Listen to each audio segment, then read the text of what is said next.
Welcome everyone to this panel conversation on the opportunities and challenges of international economic law community in the region. First of all, thank you very much to the organizers for inviting us here. This is a proposal from the group of the WTO Chairs program to participate in this conference. Of course, this is a group of Latin American chairs. Everybody speaks Spanish, but we'll do this panel in English. In the questions and answer session, when you have questions, you can also ask the questions in Spanish, and then we'll translate, or maybe have some part in Spanish as well. Maybe just to give a little bit of a background on the Chairs program for those who are not so familiar with the program. It's a program run by the WTO since 2010. Basically working with universities in developing countries to build expertise relating to international trade at law faculties, at economics, political science, international relations. So it's an interdisciplinary program. And the idea is not to sort of build new institutions, but to work with existing faculties to build the expertise and work together with these partners in the program. The program is now in its third cycle, so it runs for 4 years always, the program cycle. And we have here today from the very first program cycle a representative from Chile, Ignacio, and then the other three are from the current program cycle, which is the third cycle, which started last year. Basically, the way the program operates is sort of in 3 pillars: strengthening the research activities of the faculties, building curriculum, and then also outreach to policymakers in order to make sure that the research that is being done, the courses that are being taught, have some relevance also for policymakers in the region. This is maybe as much as I want to say just about the background of the program. We have some brochures also here in the front that you can take with you to read up a little bit online later about the program. Going into the substance of this panel, we thought to have a discussion sort of structured around a little bit the elements of a community of practice or an epistemic community, seeing the group of chairs in the region as such a community, and also, of course, the relationship with the wider community of experts in the field in the region. And so you have a slide here back on the wall where we have the 4 elements that sort of are relevant for an epistemic community or a community of practice. So we have, in principle, always a shared knowledge and belief in the group. We have common standards for validation of knowledge within the group. We have the network component, the network and communication within the group. And then, of course, the last element, in particular of the epistemic community, is the influence on the policymaking process. So it's experts having an impact on policymaking. And so that's what shall guide us a little bit in our discussion, in our conversation on the opportunities and challenges here in the region. And the way we want to sort of proceed is that we have a few questions and we go around the table, hearing from the different team members of the chairs about their experience, their perspectives on these questions, and then we'll open up to the audience for your questions. So with that, I would like to go into sort of the first element, which is the element of the shared knowledge and belief. And we know that these communities of practice are characterized by a shared understanding of the issues and the problems and the solutions within the domain. And so my first question goes to Rafael, who is here in Bogota, working with our chair at Los Andes, but you are based here. The question is, how has being part of the chairs network helped you and the team to expand knowledge and build expertise in the topics that probably previously you didn't cover so much in the institute. Okay, thank you, Andreas, for your question. So first, I would like to say that I'm really happy to share this panel with my colleagues from Latin America, especially since our broader objective is to consolidate a community of practice regarding international economic law in the region. So, considering your question, I would say that in order to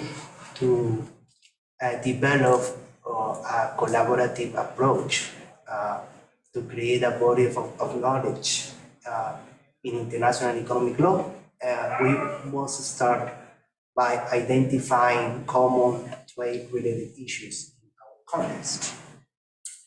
Beyond the evident dimension of specific country-specific trade concerns, obviously, developing countries face common challenges such as sustainable fostering a more inclusive and sustainable trade, promoting high-quality investments, adapting to the challenges of the digital age, climbing in the ladder in global supply chains, and so on. So we are chairs. We are in an excellent position to identify these issues because our work combines teaching, researching, policy advocacy, and sometimes even activism. So what we must do is to identify these issues and try to position them in the agenda of policymakers and relevant stakeholders in our countries.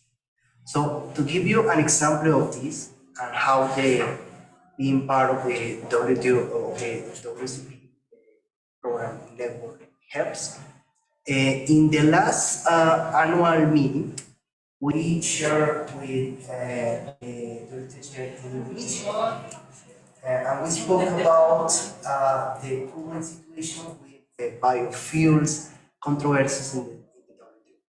So we decided that we will organize a common event, putting together representatives from the farm industry from both countries, Indonesia and Colombia, to try to identify a common ground, to share knowledge, expertise, and therefore to build a common research agenda. So this is a way how we can put or contribute to put these topics in the agenda or to consolidate an agenda, a policy agenda on trade-related matters, and how being part of this network with your practice contributes. Yes. Great, thank you. Well, staying with the topic of the expertise, next question is to Maria Elena. Maria Elena is from the chair in Ecuador. Considering specifically the research that you carry out under the chair's program, what has been your experience in positioning the research agenda at your institute or at the university on topics related to international trade? Thank you, Andrea. I'm very happy to be here. I want to say that I work for Andean University, Universidad Andina, which is located in Quito, and it's part of the Andean system of integration. So given its nature, we had some research lines about international trade, but with a specific focus in the region problems. So when we start working with the WTO chair, this expands our vision, our perspective, and includes in our research agenda some important topics as environmental and gender issues related to international trade. In addition, I would say that the contact with private and public stakeholders that the WTO chair promotes has a major impact in our research agenda. A good example is that as a result of of our working with the Ecuadorian mission in the WTO, in which we can coordinate some activities with the GRULAC, Latin American Caribbean Group, we decided to open a research project to produce papers related to plastic pollution and the possibility to be a more environmentally sustainable trade in plastics. This project will take place in the second semester of this year. In this project, we expect to have collaborations from colleagues of different academic areas. So this is very important for my institution, which is engaged in the promotion of more multidisciplinary research projects. Finally, I need to say that we are very committed with involving students in our research agenda, and this chair has been very useful in that respect. Thank you. Thank you very much. Well, staying with the sort of the topic of the expertise, but going a little bit broader now to the interaction with the wider community of practice in the region, so not just the WTO chairs. The next question would be to Rafael. What, in your view, is the role of the chairs network here in Latin America in further developing the common body of knowledge in international trade? We had yesterday the conference here, of course, of the regional group of SIEL. But how does more generally the chairs network in Latin America relate to other professional networks that you have in the region? Okay, thank you, Andreas. I will start with the part of the question regarding about collaborating with other groups by providing you an example of the work that we are conducting in the WTO Chairs Program team in Colombia, which I would like to acknowledge that we have two other members here who are work together. Okay, so recently we participated in a congress organized by the National Association of Colombian Industry. The event was directed to people working in free trade zones, areas, and logistic industries in Colombia. So it was a very diverse group in terms of professional background, because we have people, not only lawyers, but also economics and so on. And what we tried to do in this event was to discuss how sustainable standards in trade, which obviously we are known are increasingly gaining or are becoming more and more important, are impacting their business models and how they can convey the importance of sustainability standards to their clients or the people located in their free trade zones or that hire their service, their logistic services. Likewise, we constantly collaborate with civil society organizations in the Colombian team. For instance, we will have an event with local NGOs on nutrition label standards and seed sovereignty. These topics relate to one of our research focus, which is trade, the interaction between trade, food security, and the right to food. But not only are we having this panel, but we are having periodical preparatory meetings with these NGOs to share points of view, to exchange perspectives, and perhaps this will allow us to set up a joint research in the future. I would also like to mention how we design materials and activities for fostering the teaching and learning of international economic law for people that are part of others epistemic communities. So I will provide two examples of our work in the Colombia. First, we are developing a MOOC course named Introduction to International Trade Regulation, which will be available at Coursera. We strategically designed the content of this course for people who are unfamiliar with topics regarding WTO law. So our idea is to entice audience in the public and private sectors that even though they don't have this background knowledge about international economic law, they, in a certain way, they can take advantage of having the basic knowledge in their daily work. And by doing this, we're hoping to contribute to gaining awareness about in the public about the importance of WTO law in everyday life and business activities. And secondly, my second example is that by the end of this year, we will have what we have called an intensive school. This was designed following the IGLP format. So what we're going to do is, apart from having some keynote speakers, we are going to invite some postgraduate students who are working in international economic law in Colombia. And we're going to run some writing workshops with them. And by doing so, we expect fostering academic skills and competencies for a new generation of scholars. So that's why we are trying interacting with a broader audience. Okay, well, thank you. That's it sort of for the first element, sort of the shared knowledge and beliefs, just to have a little bit of an idea of,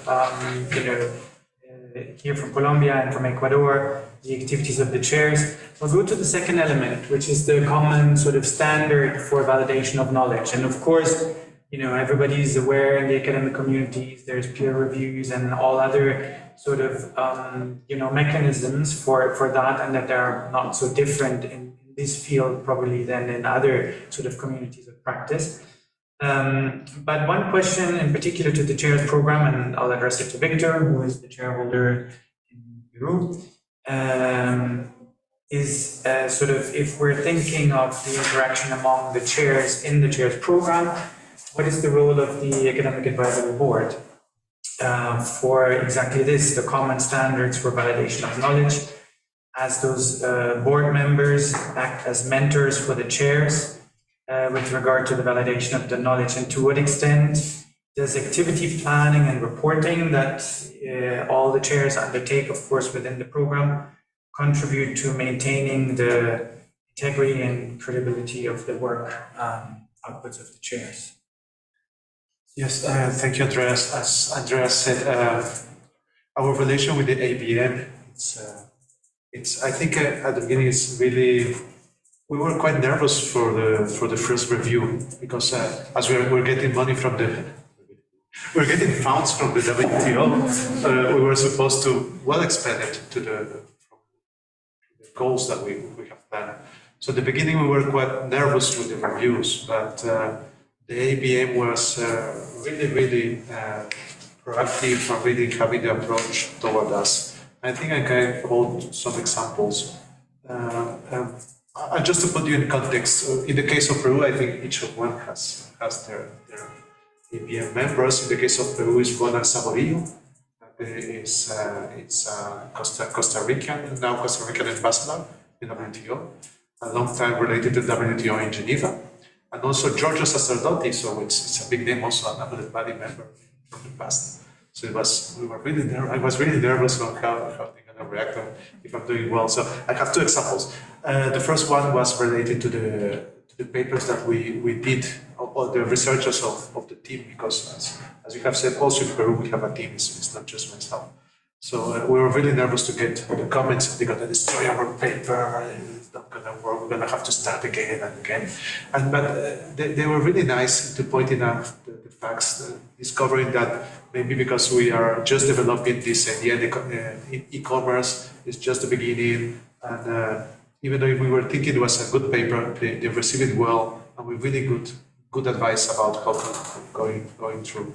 And it was nice, and also like, Georgia Sacerdoti is commenting our papers. It was it's kind of how it works sometimes when you have a big hero or someone that is reviewing your paper. So that was the idea when we did the procedure. The second way was when they help us with the plan that we have for the year. So every time we come with ideas, because we have talking with our ministries, how we work, what do you need us to work, what gonna be useful for the position of Peru, or for other universities, what do you need, because we work also with other universities that doesn't have sometimes the course of public international law or neither economic international law. So, and that short break, I'm sorry if I'm talking too much. Something that I really touched myself in a personal level, it was when the DG, we call the DG is the Director General of the WTO, talked to us at the first meeting, and she said this: WTO doesn't have like embassies in each country, so you are our ambassadors. So for one moment, ambassadors. And it's something personal because I turned into international economic law because at one point I wanted to be a diplomat in Peru, but I abandoned that because, as you can see now, I'm not that serious for the job. So I really felt that way. So when I have the hat of the WTO chair, my university comes in a second level. What I mean is, I just get engaged with other universities. I say to them, well, I don't need to put the logo of the Catholic University in the presentations. If we put the WTO chair's logo and we can do to promote WTO the most that we can, I think it's okay. It haven't given me a lot of progress with the university for the moment. But we are proceeding in that way, like to spread more the word and be a representative of the WTO at the moment. So returning to the point, sorry for the break. So that's why we do the plans, like we try to talk with other universities that need the WTO. We have a problem because during the pandemic, in Spanish, we have OMS, like is the health organization, and OMC, like is the comercio, is trade. So most of the students just mix the OMS with the OMC. So we have all this work to publicity to do too. So when we go to the review panel, they were really nice, Giorgio Sacerdote and also with the team, UCP team too, to just give us another objective point of view, so how to use better the funds and how to have more impact. So that was two examples. And I want just to add one more, like an Easter egg or something. Talking with Ronald in the second conference or second meeting that we have with the WCP chairs, I was talking with him and asked him, you speak Spanish, and we speak Spanish.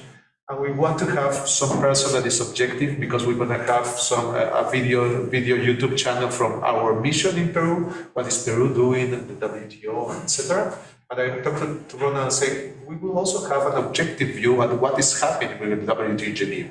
So if we can do like a short program or a micro program in YouTube, where you can tell us what are the news that are happening in Geneva, that can also help.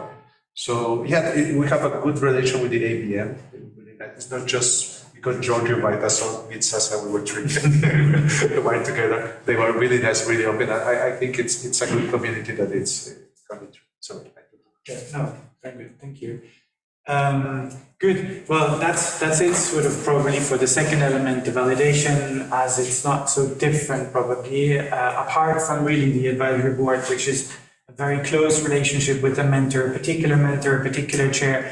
And the idea is, of course, that over the 4 years of the cycle of the program, it becomes a very good sort of a close relationship. If we go to the third element, is the networks and the communication. Of course, it's another element that sort of really characterizes those networks. The strong network and communication within the network. And I think, of course, with the pandemic, and the means of communication that have developed, that has become even more, well, on the one hand, easier because we can do it much more frequently. Also, sort of, talk to the chairs in the network on Teams, which before wasn't possible. At the same time, of course, probably then we don't have so much the personal contact. But here, my question would be to see a little bit the interaction among the chairs. So within the network, maybe you can think of joint activities that have been organized by one or two or more chairs in the region, where, you know, this network element really sort of makes a difference. I don't know who wants to comment on this one. I can start. I think, obviously, one of the most important contributions of the WTO chair is building an academic community, especially with our colleagues from Latin America. The last year, in Ecuador, we organized an international colloquium of the WTO, and the purpose of this event was to debate commercial policy in times of conflict and post-pandemic. We were honored to welcome Ambassador Sanchez, Deputy Director General of the WTO, and representatives of some of the WTO chairs in Latin America, including Costa Rica, Colombia, Peru, Chile, and Argentina. So this was a big issue for us, and we are also publishing the memories of this event with some international contributions, and I think that this is a very big step for us. Any other common projects? I can go once I Yeah. haven't talked. Yeah. So when the first place, I'm really happy to be here. I'm very glad to see my colleagues. Indeed, we met in the colloquium in Ecuador last year and then in Bogota here also last year. So very glad to see you all. And regarding this community of practice that the WTO chairs program builds, I think that in the case of the Chile chair, it has had an extremely positive impact, drafting the agendas of research and teaching, the international trade law, but also trade policy, and also the study and analysis of preferential trade agreements. So in this regard, the chair considers that the inputs and materials that the program can give or advise the chairs is key. But not only to professionalize the work of professors and researchers, but also the people who are in the process of formation, that are the students. And in this regard, I can mention a concrete example that it has been very successful in the University of Chile, and is that within the program, the master program of international strategy and trade policy, and also the bachelor in international relations, we carry out a simulation of international trade, an international trade agreement.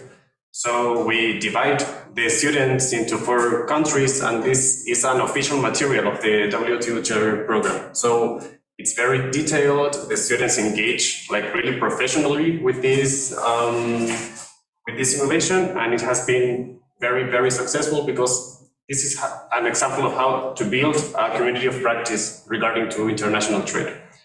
But also regarding the other pillars, these are research and outreaching. We also engage students, for example, by including them in research projects regarding to trade policy or WTO law or preferential trade agreements. And also I would like to point out that thanks to the professionalizing process that we've had because of this year, we thought in 5 years ago that we were ready to carry out an academic journal specifically on trade policy issues and WTO law issues. And this is the Latin American Journal of Trade Policy. And this is new in the University of Chile, and all of you are invited to contribute with your research projects, and we will be very happy to accept them. These are like 2 or 3 big examples that the University of Chile, because of the chair, has carried out. Yeah. In our experience, I think the relation with other chairs have started really early. Even from the administrative procedure, we got a really connection with the institute of the University of Chile. We knew Dorotea Lopez, who is the chair in Chile. So just when we got the results of were the new chairs, they call us baby chairs. So Dorotea and the other chairs just helped us to organize. We did that like a Zoom meeting because in the pandemic, and they just give us all the feedback on how to proceed, even from the administrative level. Sorry to give so much gossip, like, oh, if you need to present something to Mustafa, you have to do it this way. They were joking, like how to present reports and everything, how to spend the budget, how to do it, feel that.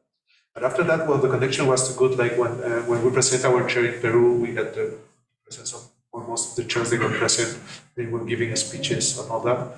And then we organized a course on e-commerce. It was leading by Professor Manuel Quilimil at our university, and we got the presence of experts connected by each of the chairs of Colombia, Ecuador, Chile, and others. So the course was really multidimensional, also from other countries, and it was a good example of how the chairs cooperate. And in the sense of cooperation too, we are planning this, so Ignacio will participate in this, because the previous chairs of the first and second did a course on gender and trade, but it was more women and trade, and they did it in English. So now we're trying to promote another course and a book on with a regional perspective of gender and trade. So it's not only going to be like women and trade, because we're going to introduce also chapters on LGBTI populations affected by trade. So also this leading by Chile that is helping us because they have expertise, and also Costa Rica is seeing, also Colombia, and Ecuador.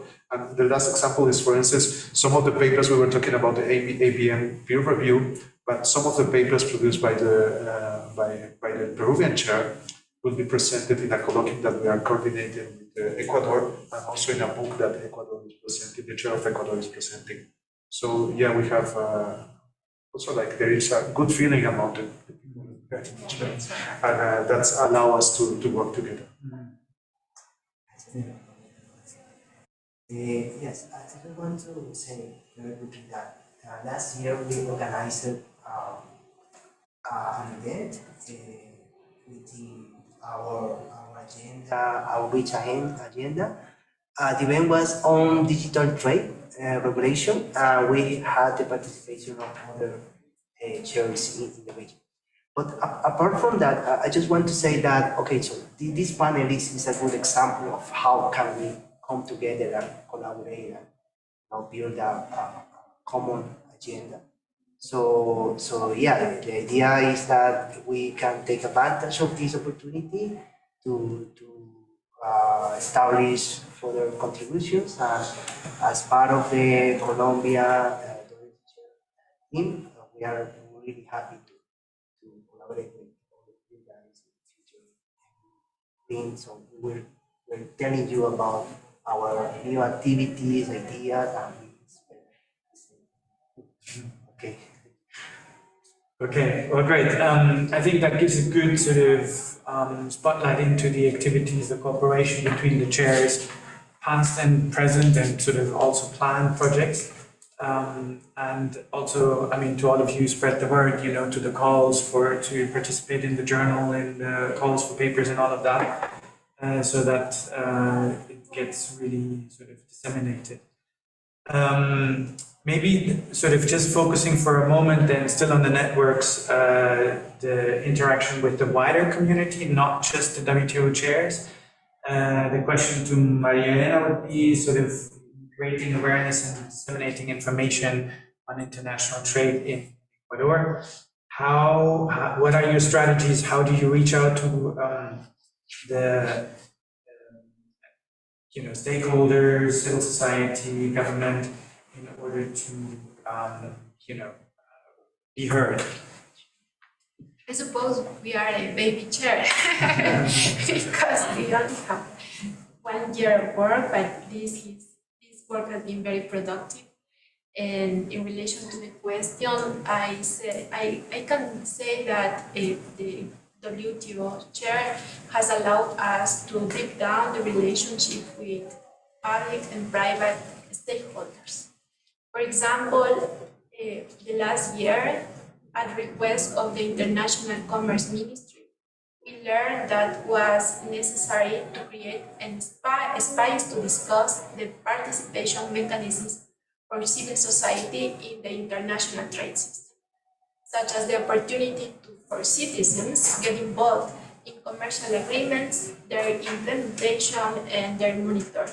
So recognizing this need, we organized a workshop with representatives of civil society and with representatives of the government.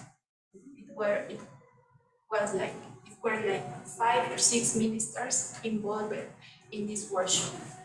Additionally, we know certainly that there is a need for improving the technical capacities in international trade. So we are preparing a MOOC course to especially oriented to civil society. Okay.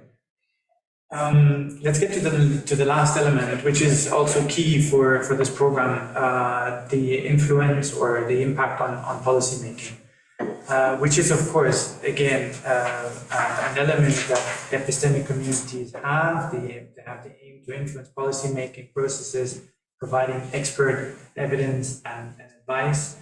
And so here, my first question would be to Ignacio.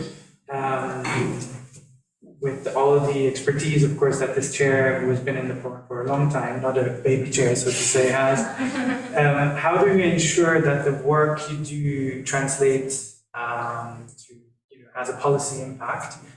And maybe you can give us some examples of recent activities that actually materialized in having impact. Yep, thank you. Yeah, indeed, I think this is a common concern in every university, which is how to get out of the classroom the things that they are discussing and analyzing and give them to the people or to the government, to NGOs, etc. And in this particular sense, in the activities that we carry out in the institute, which is studying WTO law, trade policy, preferential trade agreements, we think that, yeah, they are part of this international public law or international economic law, but they have an end user, which is consumers and producers and enterprises, etc.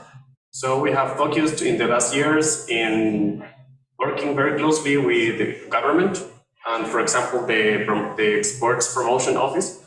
And we have trained and studied how to promote the exports, for example, by taking advantages of the WTO law and the preferential trade agreements, for example.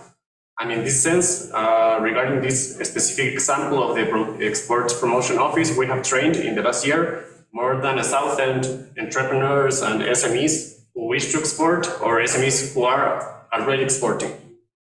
And another example of this is a current project that we have with the Pacific Alliance. And we are studying and delivering some consultancies projects regarding to facilitate e-commerce. And I think that those are good examples on how we transform just the analysis and the study of these issues, but we try to give concrete actions and concrete action plans to make these things like have a real an active output in the government or in regional organizations. Okay. Following up on that, of course, there's a challenge or a potential challenge because governments change, and that would be my last question to Victor. In fact, especially what we have seen recently in Latin America, in many countries. How do you remain relevant and engaged with policymakers when there is a radical change in government? Because knowing that government, of course, your relationships often are personal relationships with government officials, and they might no longer be there after a shift in the government. So what can you do to remain relevant, to remain the ties with government in those times of shift in government? Thank you, Andreas. And just for the public, it was a coincidence that this question just turned out to Peru. We have change of presidents like 3 times. It's just a coincidence, but it's. But I think there are 2 strategies that are really related. The first one is like sorry to put it like that, we love WTO, and put it like the brand, like the name of WTO. It's really a door opener. And the second is like to target in English, I think it sounds not that like how do you call the middle? Like sometimes you don't have access to the minister or the vice minister, but you have access to the specialists that stay more time. So I start by the first one, by the second one.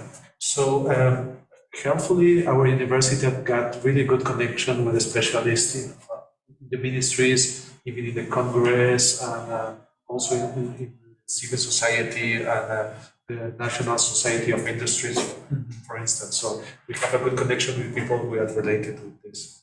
And also to be a university that opened the doors to get related with other universities. So I think that helped to know the person that is in charge and that can get you connected with the new minister or the new vice minister that just have been appointed 1 week ago. But the problem is sometimes you have some ministries with this happen and you have this collective memory, or there is a person who knows how are the procedures and can get connected. That helpfully work with the Ministry of Trade. There have been not so many changes and it's a good connection there that happens. And for instance, like one of our last activities that we had was the visiting of Professor Peter van den Bosch, that is a member of the ABM of the WCP chairs. So, and that is the relation between the name of the WTO and also the connections, because we could give lectures to a small number of officials of the Ministry of Trade. They wanted also us, because it was not so many times, but also give a lecture to the young diplomatics. So they were starting the career, so they want us to give a lecture to them. So it was really good opener, and also they also signed an MOU with maybe the university where Professor Van den Bosch is, and it was really good in the news because the WCP facilitated that connection. So it helps to know the person who was a specialist at the 3 levels, and that helped a lot. Also, like being in a university, we can go and teach to other universities that are related, and that also helps to know like the constituencies and the persons who are important at the local level. Because Ignacio was telling the experience when we were to Arequipa, which is the 3rd major city in Peru, and the question that most of people ask to us is because not the question is we ask them how the WCP program can help you develop like growth or development here in the region, only academic but also can serve to the community. And the projects that came from the professors from that university was why you don't do a platform and network where you can help us to like promote products. And even it was related to gender and trade because they give us some special topics about women that want to export. So that was nice to open this kind of possibilities for local communities. And the second thing is the brand or the name of WTO. So even if for academicists or maybe politicians it's an issue or because of the appellate body, I think it's still a useful tool of knowledge, because most of when we have courses of international trade law, like the basis is WTO. For instance, we were discussing in the panel in the morning about the interpretation. We don't have an interpretation of what is national security. The parties didn't do that. They were looking at the jurisprudence of WTO. It's because it's the main baggage that we have to understand the multilateral system, and also the bilateral system is based on that. So academically, there is a package of knowledge that is important and is related to the brand of WTO. So that is also a doors opener and can allow us when we come with brand. I'm not representing my university, but I represent WTO. Did you really get into my mind with that message? and yes, I think that helps when we knock at the doors and say, well, we are representing WTO chairs program. It really opens and get us more connection with that program. Great. Well, thank you very much. I think we've sort of on a fait tout, so to say, of the 4 sort of elements. And I would like to open it up to see any reactions from the floor, any questions that you may have relating to what's been discussed in terms of the work of the chairs in this sort of community of practice, or even more broadly questions about the program. So the floor is open. And you said they can ask many questions in Spanish, right? Sí. Ahora sí.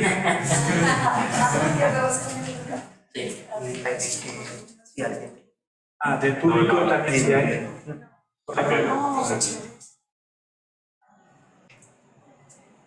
Like, we can still make the question in English because We're gonna translate it. Ah, okay. Yeah. No, they made the question. No, if Andreas you- will translate and we will answer Okay. it in English. I always have a question. Yeah, I remember that last year we made a report at the end of the year in church program here in Colombia about how to teach international economic law and how we teach international economic law in Latin America. And I remember I bothered some friends from the other chairs asking them their syllabus because it was a lot of logistics putting together this research. And something that surprised me a lot was learning international economic law in general, but WTO law in particular is not mandatory in many universities. In the region, most programs are postgraduate studies, not undergraduate studies. So this triggers a little bit of a question. I would like to know your experiences on the role that the church program could have, what you have seen in promoting interest in young lawyers, but mostly students in these topics. Because I think the experience of many of us here, it's very nice to see the people that was, for example, in the competition years ago. That's a way that brings together students and makes them passionate about it, or doing their internships there. But yeah, my question is more in academia, how can we make it interesting for them? Because they seem a little bit distant from these topics. They will want to learn how to do M&A and other stuff, but not so much this stuff that we love and that we should in their undergraduate studies. That's my question. Really long, sorry. Any other questions? Yeah, can I make my question in Sure. Spanish? Because it's easier for me. Just having the opportunity to have them also in Latin America. No, ahora que hablaba Juan Pablo sobre cómo promover ese interés en los currículos académicos, una parte de la experiencia que también yo siento que tuvimos el año pasado cuando sacamos el primer brief con las líneas temáticas de investigación como sobre transición energética, seguridad alimentaria, política industrial, bueno, es ya con la parte más como los stakeholders quizás empresarialmente hablando, no sé si es como la palabra correcta, por ejemplo desde el punto de vista, no sé, de un grupo tan grande en Colombia como es el grupo Ecopetrol, que está interesado en exportar hidrógeno verde y en comenzar a tener un montón de medidas. Y como que me aterraba mucho que en las mesas directivas hablaban de este tipo de medidas y de las directivas, por ejemplo, de la Unión Europea y la diferencia también de los estándares que estaban siendo exigidos a nivel de entrada en Estados Unidos versus la Unión Europea, por ejemplo, en materia de transición energética. Y todos hablaban de estos términos, pero digamos que nunca lo asociaban a trade law o a la OMC, y el conocimiento quizás era como muy vago en un principio. Entonces, si bien pueden estar hablando de conceptos relacionados y que, o sea, no relacionados, sino que están directamente involucrados con el manejo y el día a día de la organización, igual no tienen como el conocimiento quizás de que existe también la organización, y eso era muy sorprendente ya a un nivel más práctico y del sector real. Entonces, como sumando a la pregunta de Juan Pablo, también cuál ha sido, o no sé cuáles son algunas, no sé, ideas para tratar de promover también algo que parece ser muy técnico y que en un lenguaje ya que a veces genera aversión, incluso en el sector real, ¿no? Como esto está muy académico o algo por el estilo, pero que al final del día tiene toda la incidencia en la práctica del día a día y en la gestión de estos negocios. Brilliant. So for those, just to in a shorter version maybe of the question, so when for instance in Colombia, I think the experience is with industry associations, you have meetings and very technical questions are raised, and those representatives don't even make the connection to the WTO. They raise a very technical question. It is a WTO related sort of topic, but those raising it with very specific sort of concerns or very specific sort of ambitions that they sort of in terms of measures that they would like to see or that they have a problem with, they themselves don't see it as a WTO issue. So I think the question to the panel is how to make that connection, how to raise that interest, and how to sort of bridge this sort of information gap, if I understood correctly. Yes, perfect. Yeah. Thank you. Great. Let's see, one more question maybe before we turn it back to the panel. Yeah. Thank you. Earlier, I think Rafael mentioned between your Colombian chair and Indonesia, like you have those collaboration outside of Latin America. I wonder, like that was an occasional thing, or like there were more collaboration outside of the region, and also to all members actually, what do you think of how you can, by having those kind of collaborations, you can help the students from different parts of the world to talk to each other, in addition to the occasion of El Summit? Shall we take it back to the panel, or are there more questions? Not for now? No? Okay, who wants to go? From the online? No. Shall we start with Ignacio, because you were the last one in the first round? Okay. Yeah, in the case of Chile, I think it's something that we share in the region, is that international economic law or WTO law is not part of the official or mandatory courses that we have to take at university. And I don't know if it's the correct word, but I think we should work on like major branding or marketing the chair program or the WTO law, the WTO as an organization, because it is also true that it's not well known in the private sector, for example. We have seen that too. They don't know what benefits they can get as the country is involved in these rules, international rules. But then coming back to the students at the faculty, I think, yeah, we should work more on showing that this is an actual international community, that we can have contacts. We have our colleagues in the region or outside the region also, that we can work together. And I think that's why the outreach sector of the chair is key, I think.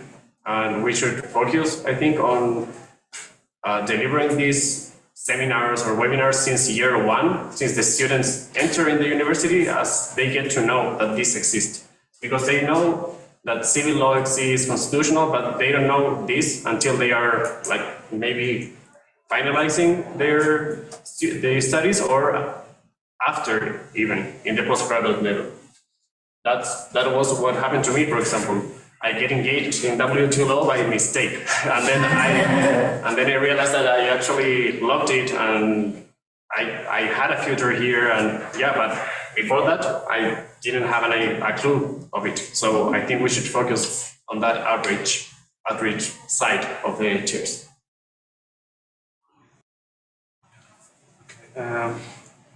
I think. Well, I think I'm connected with teaching of WTO law or international economic law, I think for almost 8 years. And I think one of the keys that I have learned, I think I'm not done learning, so I think it changes every time.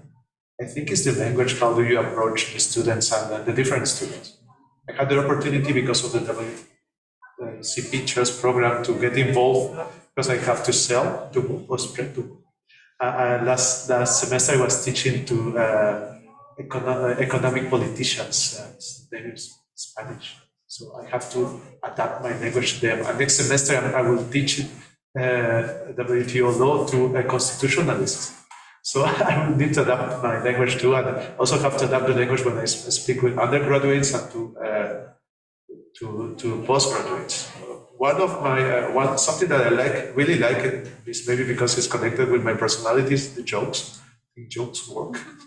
But also it's like to turn the language to more easy. So I'm just comparing my PowerPoint presentation from the beginning that were really technical. When you understand, you have to explain most favored nation or national treatment, the difference between the 3.2, 3.4, blah, blah, blah. And then when I teach now and I make it more reduced, more easy to digest, and I think I get most the connection of what is used for them.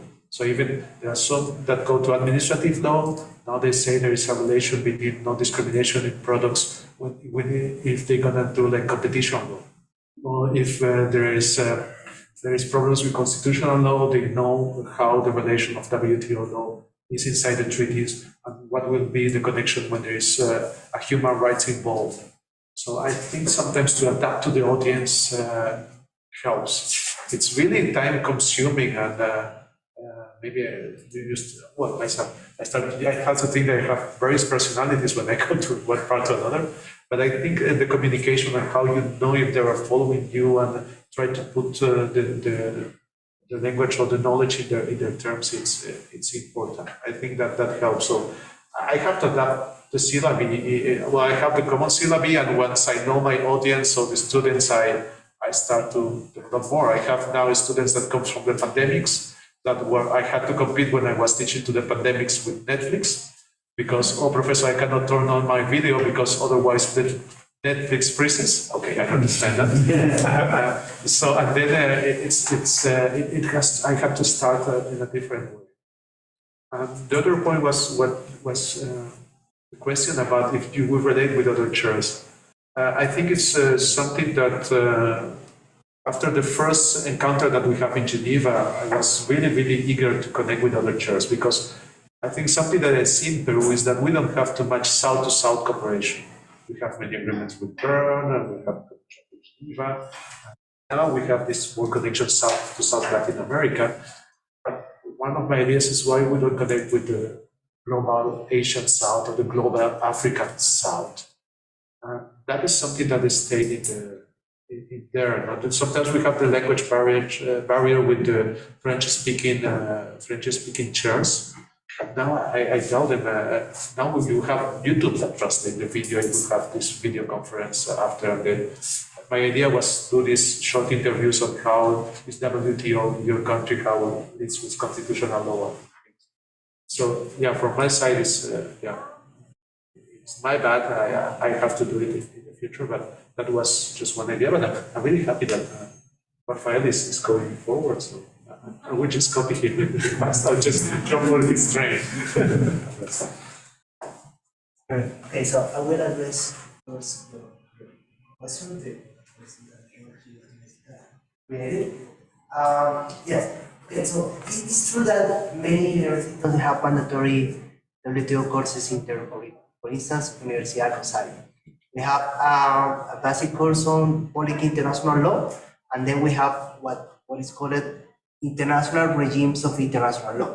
So basically, that's every professor fills the content depending on expertise. So most of my colleagues teach international humanitarian law, human rights, and so on. But I decided to turn this into a, I would say, introductory, more or less advanced course on WTO law. So we teach from GATT, TBT, GATT's intellectual property, like all the fundamentals. So that's what I call like a strategy to find like spaces within the curriculum to convey I don't know, knowledge or to teach WTO law. But yes, you will find anyways the challenge that many students do not feel like engaged with international law in general. Well, more precisely with international economic law. So what I do in those cases is to try to convey the idea that international economic law is not something that is, because we have this idea of international law that is limited to those who are trying to become diplomats. What I do here is to tell my students international law, international economic law, WTO law, is something that affects your life on daily basis. So for instance, when we're teaching TBT, take any object that surrounds you, and you will see that there is a technical regulations and international standards behind that. Or for instance, what I do is to try, recently in Colombia we have like a lot of judicial activity with the in front of the package label. Yeah, so we have local decisions by local or national court. So what I try to do is, okay, so let's with this sentence out with the perspective, with the WTO law perspective. So how these two bodies of law interact with each other. And the idea is to teach them that, okay, we live in a globalized world, and this means that countries, for better or worse, have transferred authority in terms of public law. I mean, a huge amount of that authority has come to WTO. So it's important because our lives are affected by WTO law, even if we don't know that.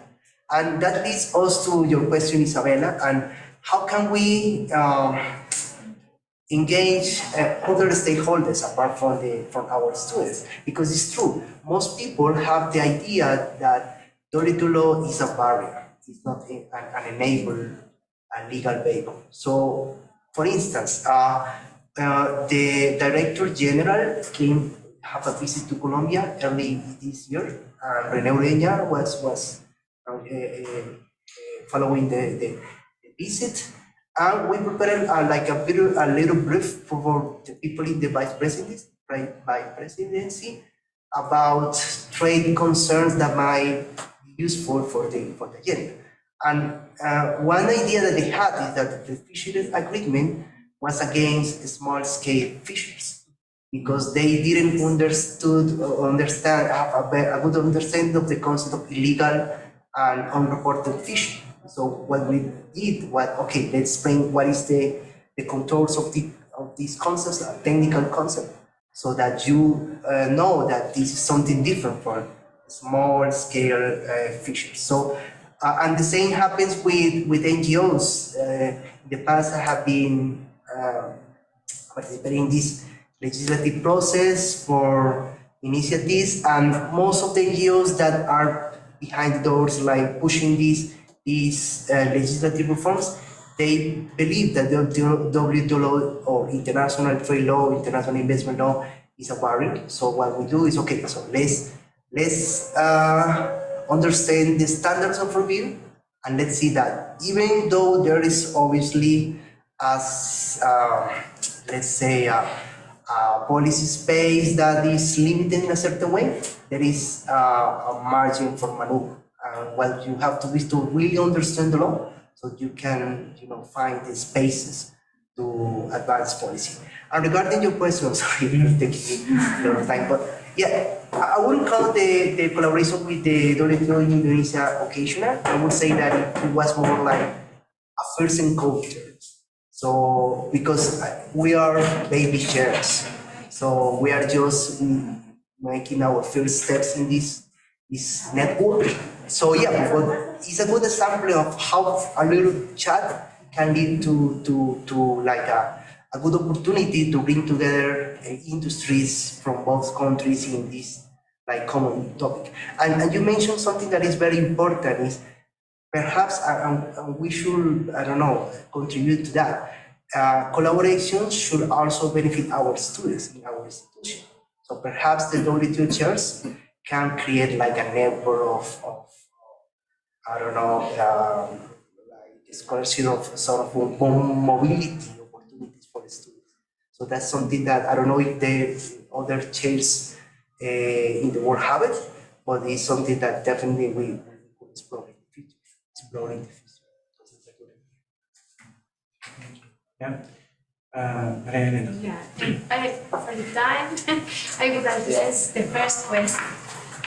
I work in a university that is focused only in graduate students. We don't have undergraduate students.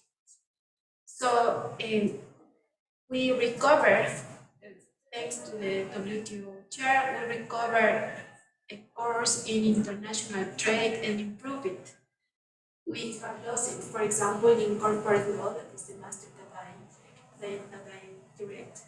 And we recovered a course, and we are working with students in promoting the research about some important topics that we choose.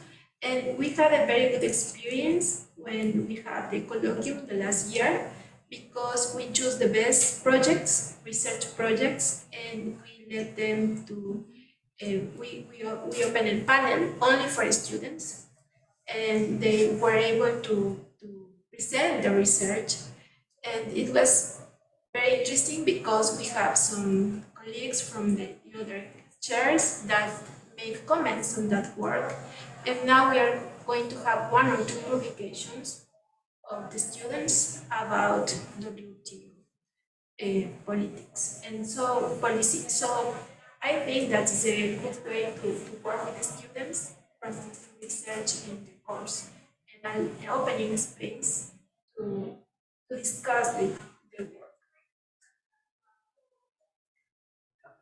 work. What I wanted to also thank you all for this. It's a learning experience to come here and listen to you. And maybe let me start with what Victor said about mixing up OMS and OFC. I will tell you, when I first was introduced to my prime minister, he came from Austria to Geneva. The equivalent in German for the two organizations also pretty much the same.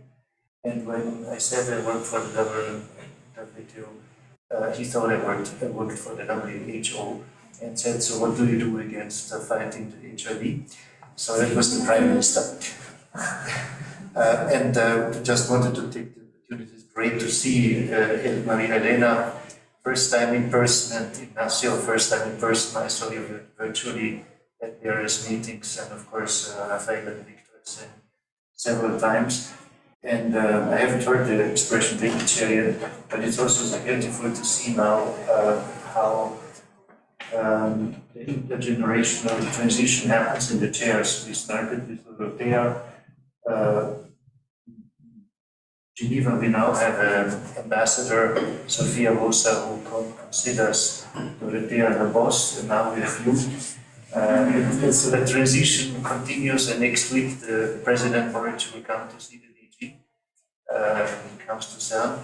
So I think this transition, it's great to see how it works. I had a number of questions about how you deal with multi-stakeholders and so on, but I'm very comforted by the fact that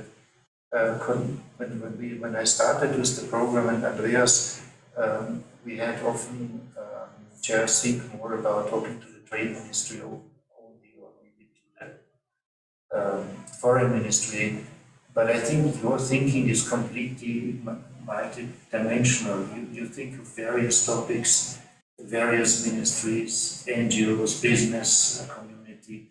I think it's great that you're doing it, and of course it's challenging. Good to hear what you say about M&E, Victor. We also have to learn how to do it differently. We will do it next year. Probably we learn also from the first experience. I very much welcome this joint teaching. I very much welcome, I admire your degree you did, or the course on digital trade with all the chairs and with UNECLAC. And I very much support also, there need to be teaching materials. We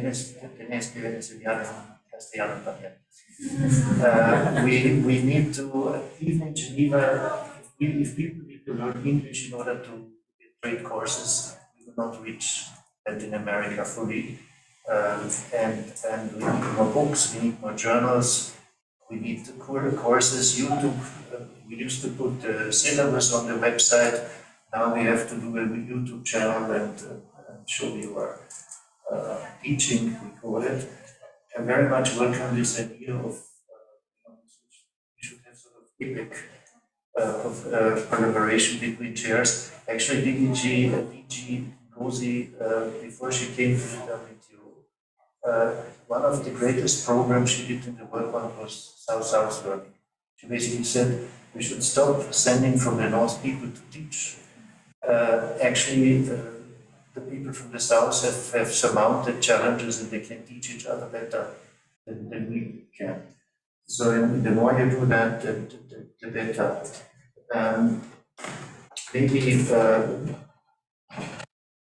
so two questions to you, because all the other questions have already been answered, and I'm very impressed with your multifaceted work. I also like the example of Ignacio about the policy papers.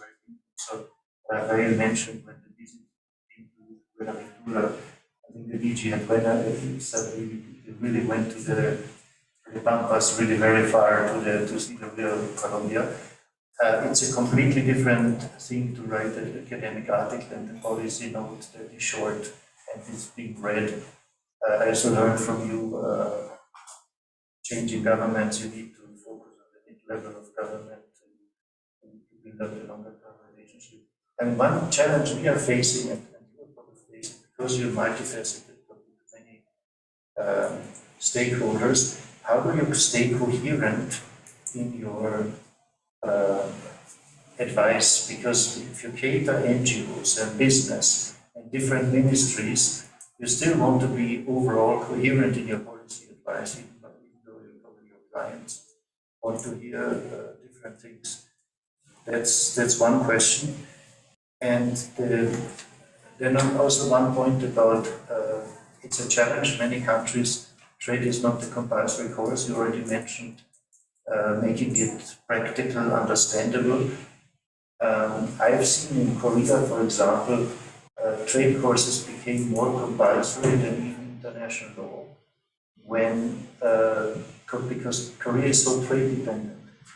They do so well on their GDP because of trade, and their trade courses are more compulsory than international law. So one thing is economic success, and the other thing, what I see also some teachers doing is now more and more it's the trade and topics, sustainability, public health, business, digital. Maybe one other reason to persuade university authorities to make them compulsory is to say these trade issues are interconnected with everything, and it's not you don't teach it in the box. And maybe my last point is also looking exactly at our situation here in Colombia. I can tell you, with all due respect to Los Andes, we were agonizing over Rosario, Externado. We also noticed Rafael is now in Rosario, Gustavo somewhere else before. And also there's Javeriana. Sometimes I think we should have these Jean Monnet centers, chairs that can be joint ventures of several universities together. And one great progress we've already made, we used to have one chair and there's one person visible, but we also see here you all perceive yourself as teams. And we see teams working. You need interdisciplinary work, and you do that, that's great. Maybe we need to rethink the program in the future also, how we can do joint ventures, because we see today how Rosario and Externado work together. So this conference. Thank you. I have a couple of comments in mind for those who don't know me. I'm one of the Italian teachers I used to be. I'm Maria Pereira from the Legal Affairs Division of the And my comment is, we're talking about how to teach international economic law. Speaking in English, we have from Monday, we have 6 native Spanish speakers in the Legal Affairs Division. There are also a few in the Rules Division that discuss elemental trade. When the trade program started, it was actually an idea that was took over by the Economic Research Division, Patrick Law Program. So we managed to get 2 WTO chairs legal ones. The rest were economics and politics. So we have like an ambassador, so we have a couple of lawyers in the division serving. And it's not that we're going to work for you, but in terms of materials, it's the WTO chair in Mexico, Bradley Condon was the first one. He would get materials from us. We were available for any courses. I went to Mexico to teach as part of our cooperation between the WTO chair of the ITAM, but also with the University of Guadalajara, because the idea is that you have the WTO chair in your university, but it is also to be open to other universities. Most of the chairs get private universities. Private universities may not have the possibility, not even have an expert to be able to see about the WTO chair. So if you need materials, just not only we do this pre-settlement and we teach both. I did 30 years teaching. We have a lot of materials, but also if you're looking for, we're talking about TDT, you're looking about something very specific on TDT, I can actually get you something. Somebody's really, now we have such a mess with the negotiations with some of the binaries. We have a lawyer who is an expert, Spanish speaking, lawyer who is an expert on that. He will be happy to, by Zoom, to give you some pointers and give you materials. All the things about the problems with the medicines going around, the mask and so on, they were all monitoring that. We do have all that in Spanish. And they are made materials many times for lawyers, but also for the public sector, for the governments and so on. So you want to attract students, we're talking about only postgraduate students. They may also be government officials within the private sector. The other, the one in Brazil that I think was before, they have young lawyers who are in the private sectors, in private law firms, that they are actually taking, we have an agreement with the government that taking to Geneva to mission there.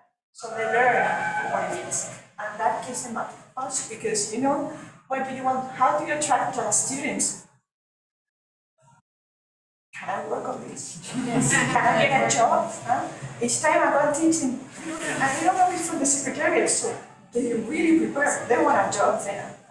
And if they don't come there, and by the way, my other comment when I finish, this is really important because we were, since before the pandemic, I used to take care of the mother hand, mom, my grandma, of the internship program that you had at First Division was built. 6 months working in the schools as a lawyer.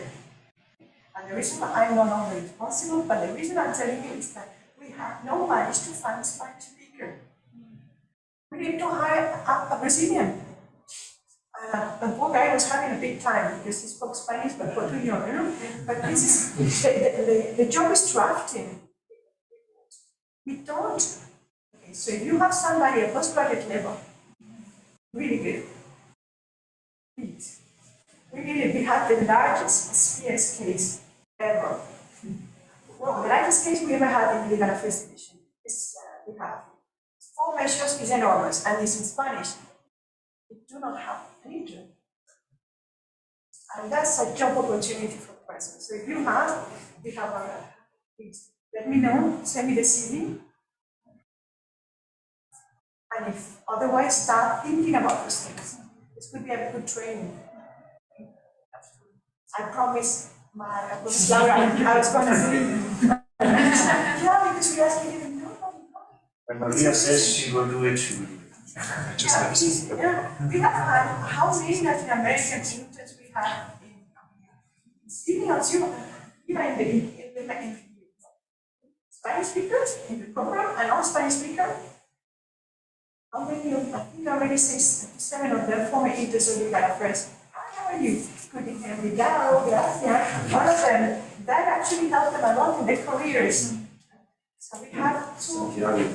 Santiago Bills, he was his intern. I'm a student at the airport. The best way to do this is Latin American countries start filing cases against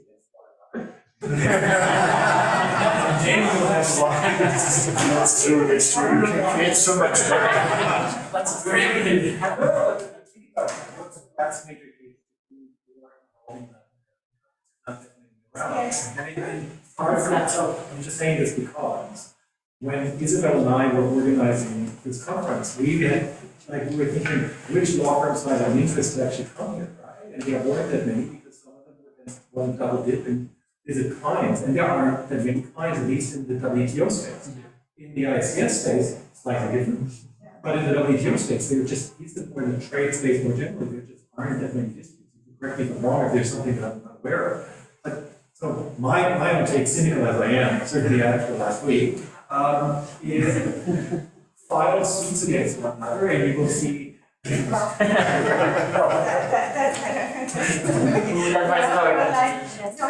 also the reason that the Latin American practice are very active, all very active in Switzerland, and they file in Spanish. So in the secretariat, you need to have somebody in Spanish. Recent case, the famous Colombian, I don't even know the word Colombian fries, the frozen fries. See, that one, yeah, in Colombia was litigated in Spanish. So they didn't realize that, and there was total panic at the time. So yeah, many countries, sometimes Chile, for instance, was the most pragmatic country ever. They have an American lawyer, so 50-50 was done by the Chilean lawyer in Spanish and the other part in English. Doesn't matter, but it's good to have applications. Good. Well, thank you very much. We'll have to wrap it up soon, but I'll give it one last round to the panel, starting maybe. Yes, I just want to react to Werner's remark about integrating more universities to a church here in a country. So we're trying to do that in our program in Colombia. So when I mentioned it before, the intensive school that we are going to organize by the end of the year, I didn't mention that we're going to organize that not in Bogota, but in Medellin, with Universidad EAFIT. And this is important because WTO law, we have seen that not many universities have it, and when they have it, usually they are, at least in Colombia, elite universities, centralized in Colombia. So what we're trying to do is a little bit to decentralize this outreach initiative to Medellin and to have like a wider audience with scholars, practitioners, and students from other regions of Colombia. So that's the idea, because there are many universities in Colombia in other cities who are working on WTO law, but perhaps they don't have the platforms, the means to integrate themselves to this community of practice. So we are opening spaces for them, and that's why we're going to Medellin to do this. Anything else from Ignacio, Victor? Just fast in Spanish. Si tienen ideas o temas que creen que podamos trabajar, disculpen que los ofrezca a ustedes también. En las cátedras, contáctenos. If you have topics that you think we can work together, please contact us. Sorry to put you in, guys. First, we can just work together.